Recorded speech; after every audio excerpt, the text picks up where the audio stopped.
brought to you by V-Guard, co-powered by Sensodyne O Vimal বলো কথা কেশরী। Associate sponsor UltraTech cement. Nabanna সভাঘরে পুরসভাগুলোকে নিয়ে বিশেষ বৈঠকে বসেছিলেন মুখ্যমন্ত্রী মমতা বন্দ্যোপাধ্যায়। বিকেল 4টে নাগাদ সেই বৈঠক শুরু হয়, প্রায় 1 ঘন্টা সেই বৈঠক চলে। সদ্য শেষ হচ্ছে সেই বৈঠকে কড়া ভূমিকায় দেখা গেল মুখ্যমন্ত্রীকে। রীতিমতন রুদ্রমূর্তি, কঠোর ভাষায় দলকে শাসানি মমতা বন্দ্যোপাধ্যায়ের। টাকা তোলা থেকে জমি জবরদখল, বেআইনি পার্কিং নিয়ে সরব হয়েছেন মুখ্যমন্ত্রী। কাউন্সিলর, পুর প্রশাসক, বিধায়ক সবাইকেই একযোগে নিশানা করেছেন মমতা বন্দ্যোপাধ্যায়। এমনকি পুলিশ মন্ত্রীর কাজ করায় পুলিশও।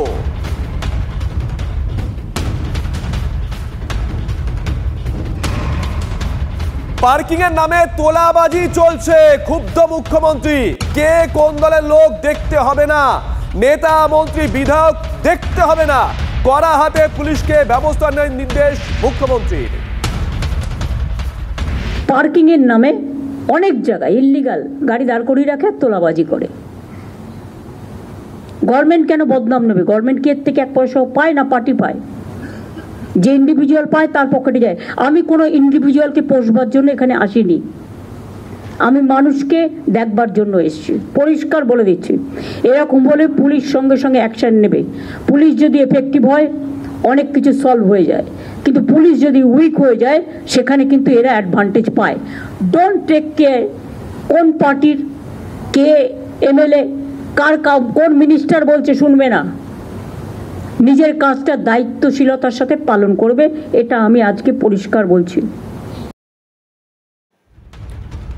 একেবারে জায়গা ধরে ধরে মুখ্যমন্ত্রী ক্ষোভ প্রকাশ করেছেন। জায়গা ধরে ধরে শিলিগুড়িতে সরকারি জমি দখল নিয়ে প্রবল ক্ষুব্ধ মুখ্যমন্ত্রী। মমতা তোপের মুখে প্রশাসন থেকে বিধায়ক, মেয়র। শুনুন। ডাবগ্রাম ফুলবাড়ি তার উদাহরণ। এবং আই এম সরি, ওখানে একটা ল্যান্ড মাফিয়া গ্রুপ তৈরি হয়েছে। তারা গভর্নমেন্টের সব জমি কাওয়াখালি থেকে শুরু করে বিক্রি করে দিচ্ছে। এটা নিয়ে আমি অলরেডি তদন্তের নির্দেশ দিয়েছি। এক্ষেত্রে পুলিশও লোকাল ইনভলভ আছে, ল্যান্ড ডিপার্টমেন্টও ইনভলভ আছে। বিবেক, তোমাকে দায়িত্ব দেওয়া হচ্ছে ল্যান্ডের। বিএলআরও ডিএলআরও 1% তুমি ভালো পাবে, বাদবাকি সবটা শেষ করে দিচ্ছে।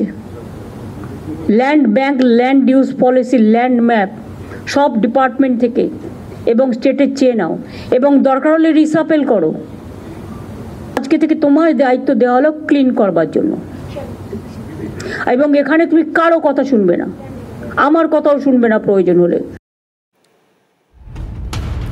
ধারাবাহিকভাবে শিলিগুড়ি থেকে অভিযোগ উঠে আসছিল জমি মাফিয়াদের একটা চক্র সেখানে চলছে। আমরা TV9 বাংলা আমরাও খবর করেছিলাম। আজকে প্রশাসনিক বৈঠকে রুদ্রমূর্তি মুখ্যমন্ত্রী মমতা বন্দ্যোপাধ্যায় সরাসরি বললেন সেখানে জমি মাফিয়াদের একটা চক্র গড়ে উঠেছে। ভূমি দপ্তরের আধিকারিক যারা আছেন তাদের একটা অংশ জড়িত, পুলিশের একটা অংশ জড়িত আছে সেই চক্রের সঙ্গে। কি বলেছেন মমতা বন্দ্যোপাধ্যায় আরেকবার শুনুন। ডাবগ্রাম ফুলবাড়ি তার উদাহরণ। এবং আই এম সরি, ওখানে একটা ল্যান্ড মাফিয়া গ্রুপ তৈরি হয়েছে। তারা গভর্নমেন্টের সব জমি কাওয়াখালি থেকে শুরু করে বিক্রি করে দিচ্ছে। এটা নিয়ে আমি অলরেডি তদন্তের নির্দেশ দিয়েছি। এক্ষেত্রে পুলিশও লোকাল ইনভলভ আছে, ল্যান্ড ডিপার্টমেন্টও ইনভলভ আছে। বিবেক, তোমাকে দায়িত্ব দেওয়া হচ্ছে ল্যান্ডের। বিএলআরও ডিএলআরও 1% তুমি ভালো পাবে, বাদবাকি সবটা শেষ করে দিচ্ছে। Land bank, land use policy, land map সব ডিপার্টমেন্ট থেকে এবং স্টেটের চেয়ে নাও, এবং দরকার হলে রিসাপেল করো। প্রসেনজিৎ আমাদের সঙ্গে রয়েছেন, আমাদের সহকর্মী প্রসেনজিৎ। নবান্নে বসে মমতা বন্দ্যোপাধ্যায়কে উত্তরবঙ্গ নিয়ে বলতে হচ্ছে, ফুলগ্রাম ডাববাড়ি নিয়ে বলতে হচ্ছে, ডাবগ্রাম ফুলবাড়ি নিয়ে বলতে হচ্ছে, শিলিগুড়ি নিয়ে বলতে হচ্ছে। আরে সেখানে লোকাল বডি তো আছে একটা, তারা কি করছিল এতদিন ধরে? একদম দেখো, এই প্রশ্নটাই মুখ্যমন্ত্রী তুলেছেন এবং বলা ভালো নজিরবিহীন ভাষায় স্বয়ং দলনেত্রী যেখানে তিনি আক্রমণ করছেন দলের কাউন্সিলরদের। কি বলছেন মমতা বলছেন কাউন্সিলররা টাকা খায়, কি দরকার উন্নয়ন পর্ষদের? যেখানে নির্বাচিত বোর্ড নেই সেখানে প্রশাসকরা কার্যত সেই শহরকে নিজেদের সম্পত্তি মনে করছেন। বিএলআরওরা চক্রে জড়িয়ে পড়ছেন, পুলিশ এবং প্রশাসনের কর্তারা কোন স্বার্থে চুপ করে আছেন? দিন কয়েক আগে রামকৃষ্ণ মিশনের কথা আমি মনে করিয়ে দেবো দর্শকদের, যে রামকৃষ্ণ মিশনের জমি শিলিগুড়িতে মাফিয়ারা দখল করলো, পুলিশের কর্তারা সেই তদন্ত করার বদলে উল্টো মাফিয়াদের সাহায্য করার জন্য শঙ্কর ঘোষের সঙ্গে আমরা যোগাযোগ করেছি, শিলিগুড়ির বিধায়ক শঙ্কর বাবু। শুভজিৎ রয়েছি। মমতা বন্দ্যোপাধ্যায় আজকে নবান্নে যে বৈঠক করেছেন, জায়গা ধরে ধরে বিভিন্ন ইস্যু তুলে এনেছেন, তিনি নিশানা করেছেন, তার নিশানায় রয়েছে শিলিগুড়িও। সেখানে তিনি বলছেন সরাসরি একটা জমি মাফিয়াদের গ্রুপ তৈরি হয়েছে, যার সঙ্গে যুক্ত আছে পুলিশের একটা অংশ, যার সঙ্গে যুক্ত আছে ভূমি রাজস্ব দপ্তরের একটা অংশ। আপনি বিধায়ক, আপনি বিষয়টা দেখছেন কিভাবে? হ্যাঁ, ভালো। প্রথমত আমাদের ওনার বক্তব্য শুনে যেটা আমার মনে হলো প্রাথমিকভাবে, সেটা হচ্ছে যে একমাত্র উনি ভালো আর সবাই খারাপ, এটা উনি প্রতিষ্ঠা করতে চান, এবং তার জন্যই এই ধরনের বড় বড় কথা উনি বলছেন। ওনার পরিবারে যিনি আছেন, উনি হচ্ছেন এই রাজ্যের জমি দখল, সিন্ডিকেট থেকে শুরু করে সমস্ত অনৈতিক কাজের মাথা। উনি কি তাকে শোকজ করতে পারবেন? আজকে সারা পশ্চিমবঙ্গে যে শহরাঞ্চলের ভোট নিয়ে উনি চিন্তিত, আপনারা যদি দেখেন যে এই অংশের মানুষ তৃণমূল কংগ্রেসকে রিজেক্ট করেছে, রিজেকশন, এবং এই রিজেকশন পৌরসভা, পৌর কর্পোরেশন, কাউন্সিলর, মেয়রদের প্রতি নয়, এই রিজেকশন তৃণমূলের প্রতি এবং তৃণমূলের সর্বময় নেত্রীর প্রতি।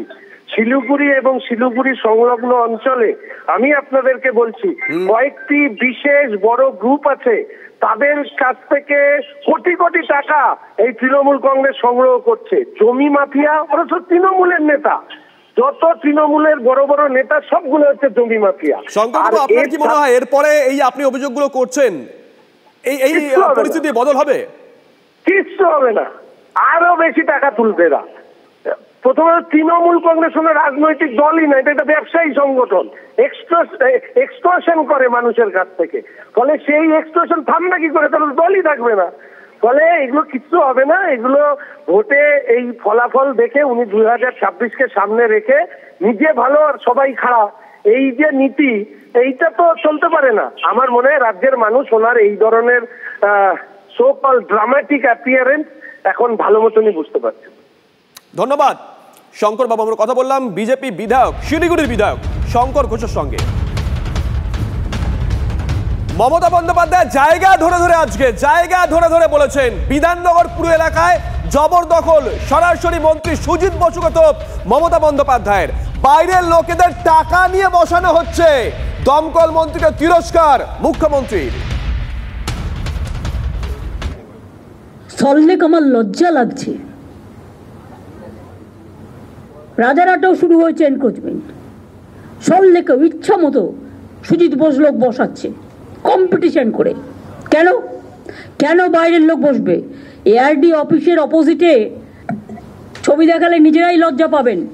এর জন্য কত দিতে হয়েছে? একদম পুরো এআরডি অফিসের সামনে সব এনক্রোচমেন্ট হয়ে গেছে। একটা করে তিপ্পল লাগাচ্ছে, একটা করে বসে হচ্ছে, একটা করে তিপ্পল লাগাচ্ছে, একটা করে বসে পড়ছে। কেন? ওয়াই?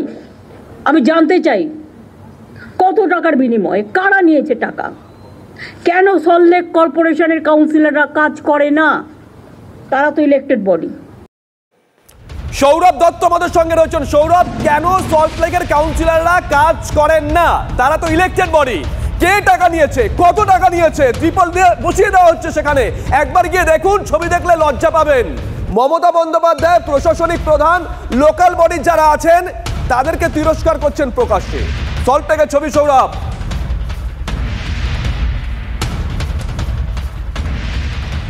দেখো, সল্টলেকে যে ছবিটা দেখাবো, যে সেখানে কিন্তু অস্থায়ী ছাউনিরও ব্যাপার নেই, এখানে কিন্তু একেবারে পাকাপোক্তভাবে এখানে ফুটপাতের যে রেলিংগুলো ছিল সেই রেলিংগুলো তুমি দেখো, এখানে ফুটপাতের ধারে নলবনের উল্টো দিকে সেই ফুটপাতের রেলিংগুলো কাটা হয়েছে। কাটার পর এখানে একেবারে স্থায়ী একটি কাঠামো তৈরি হয়েছে, পাইপ দিয়ে একেবারে ছাউনি দিয়ে নতুন করে এই কাঠামো তৈরি হচ্ছে। এবং এখানে যাদের যাদের দোকানদার রয়েছেন তাদের মধ্যে একটি দোকান খোলা রয়েছে, সেটি চা দোকানদার। সরাসরি তার কাছ থেকে জানতে চাইবো যে এখানে তাদের বসার ক্ষেত্রে এখানে যেটা, আপনি এখানে কতদিন ধরে ব্যবসা করছেন?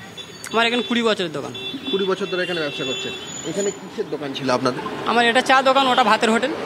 চা দোকান, ভাতের হোটেল। এখন তো দেখা যাচ্ছে স্থায়ী একটা পাকাপোক্ত কাঠামো তৈরি হয়ে গেছে, এটা কে তৈরি করে? নবদিগন্ত থেকে।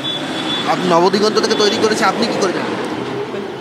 আপনি কি করে জানলেন এটা নবদিগন্ত? নবদিগন্তের লোক এসে প্রথম ইনকুয়ারি হলো, তারপর সৌরভ সরাসরি জিজ্ঞাসা করো না, টাকা পয়সা দিতে হচ্ছে কাউকে? এর জন্য আপনাদেরকে কোনো টাকা দিতে হচ্ছে? না না, কোনো টাকা দিতে হচ্ছে না, কোনো কিছু টাকা দিতে হয়নি এখনো পর্যন্ত, কোনো টাকা দিতে হয়নি। না। এই যে আপনারা দোকান করেন এখানে, তার জন্য কোনো টাকা দিতে হয় না, কাউকে কোনো টাকা দিতে হয়? কাউকে টাকা দিতে হয় না। যে কেউ দোকান বসাতে পারে? দোকান করার জন্য কখনো পুলিশ প্রশাসন এসে বলে না যে ভাই ফুটপাতের উপরে আপনারা দোকান করছেন, কেন করছেন? না, সেরকম কিছু বলেনি। কখনো বলেন এটা হতে পারে? বলেনি, না। স্থানীয় থানা থেকে কখনো এসে না, জিজ্ঞেস না। করেন যে ফুটপাত দখল করে কেন না, দোকান না, করছেন? না। কোথাও কোনো প্রভাব নেই? পরবর্তী ক্ষেত্রে কি টাকা নেওয়া হতে পারে এবার স্থায়ী কাঠামো? সেটা কিছু এখন বলতে পারবো না। কোথায় কোথায় হয়েছে এই যে কেউ ধরনের দোকান গোটা এই বসাতে পারে? অঞ্চলে, এই এলাকায়? এখান থেকে শুরু হয়েছে, এখান থেকে প্রথম এই দিকটা চালু হয়েছে, এখন ওদিকে কাজ হবে। আর যে কেউ কি এখানে এসে দোকান করতে পারে? না, সেরকম কোনো নিয়ম নেই তো এখন। কেন নেই? কেন? অনুমতি কার কাছ থেকে নিতে হয় দোকান করতে গেলে? সেটা আমরা বলতে পারবো না। আপনি কার থেকে নিয়েছেন? আপনার একজন পরিচিত যদি কেউ দোকান করতে চায় এখানে, ধরুন আপনার পরিচিত, তাকে যদি এখানে দোকান করতে হয় তাহলে তাকে কার কাছ থেকে অনুমতি নিতে হবে? সে কি এমনি এসে একটা দোকান বসিয়ে দিতে পারে? নিয়মটা কি, সিস্টেমটা কি? সিস্টেমটা ওটা আমি বলতে পারবো না। আপনি তো করেছেন দোকান, আপনি কার থেকে অনুমতি নিয়েছেন? আমি আমাদের যখন দোকান তখন সেক্টরে কোনো দোকান হয়নি। তারপরে এখন যে নতুন যে সিস্টেম হয়েছে, যে যার মতো এসে বসে বসে এখন দোকানদারি হচ্ছে, এখন এই সিস্টেম। নজর থাকবে সৌরভ, সৌরভ নজর থাকবে, নজর রাখুন। Brought to you by V-Guard, co-powered by Sensodyne ও ভিমল, বলো কথা কেশরী। Associate sponsor UltraTech cement.